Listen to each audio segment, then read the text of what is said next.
Pada jurnal berjudul Cis Double Bond Formation in Polycatic Biosynthesis, di sini terdapat mekanisme dasar dari biosintesis poliketida, di mana pada skema ini menunjukkan bahwa proses ini melibatkan proses Claisen condensation. Nah, pada proses ini, itu hasil CoA dikondensasikan dengan malonyl CoA untuk membentuk struktur poliketida. Nah, proses ini dikatalisis oleh kompleks PKS atau enzim poliketida sintase. Nah, pada sumber lain ini merupakan mekanisme dari sintesis poliketida.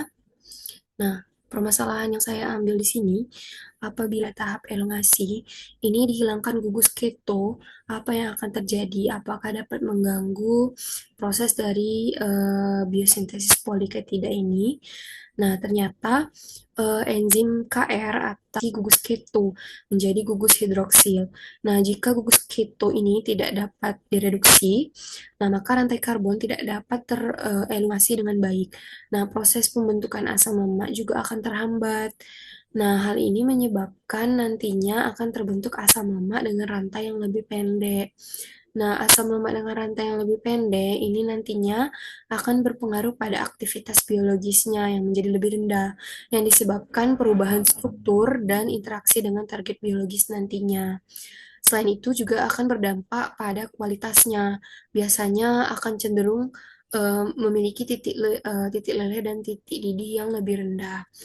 Nah, lalu permasalahan kedua yang saya ambil yaitu bagaimana jika pada proses biosintesis poliketida ini terjadi kekurangan substrat awal dan substrat intermediat.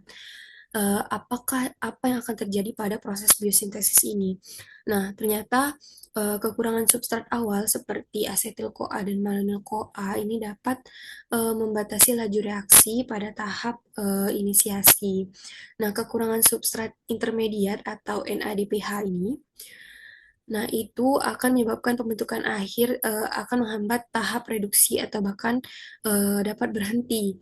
Nah, ini akan menyebabkan pembentukan akhir tidak optimal atau bahkan terhenti. Nah, ini dikarenakan substrat merupakan bahan baku utama yang dibutuhkan dalam setiap tahapan reaksi pada proses biosintesis poliketida.